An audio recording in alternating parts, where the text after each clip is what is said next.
and you're on the side of the losers. That's what it was like 20 years ago. Now, every taxi driver in the world knows that the rainforest is important for the planet and that the indigenous people who live in it have some kind of intuitive understanding of nature, and that actually in the materialist, urban, industrialized world, we lack. And I think there's a growing number of people in the urban world who know that somehow this great wealth of commodities that we benefit from is also goes together with cutting us off from the rest of nature. And I think that there's a growing number of people who feel this desire to get back in touch with nature, with plants, with animals, and who know that through the shamanic path there's a way of doing this, and that actually these tools, these psychoactive tools, but plants like ayahuasca is a very direct way of doing this. Now, it may not be everybody's cup of tea, and I think a lot of people are actually with reason afraid of it.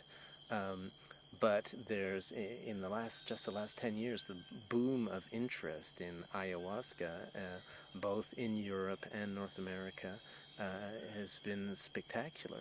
And people criticize ayahuasca tourism a lot, and I'm sure there are some regrettable aspects of the ongoing trend, but essentially a lot of the Western seekers I see coming here are actually genuinely open and interested. And if you look at the last 500 years of how Europeans have treated indigenous people, it's really a welcome reversal. This is really the first time that people are coming to say, please, we'd like to learn.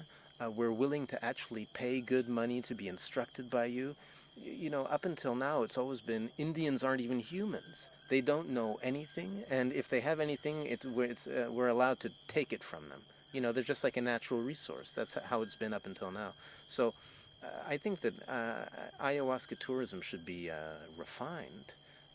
One can't just say, sure, anybody can go, but the overall trend has been positive, and I think it's going to go on. I think it's going to grow and will lead to interesting intercultural places, because actually the shamanism is something that's dynamic, and it's all about transformation, and shamans are very good at transforming and downloading novelty. And I think that it's not only the Westerners who are going to be getting knowledge and new points of view out of their encounters here with indigenous shamans. It's going to work the other way around as well.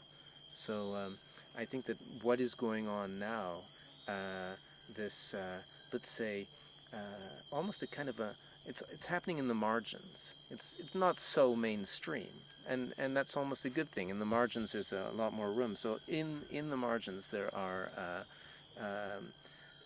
people making their way to Peru and coming towards shamans and listening and learning, and I think that that's just going to grow and grow.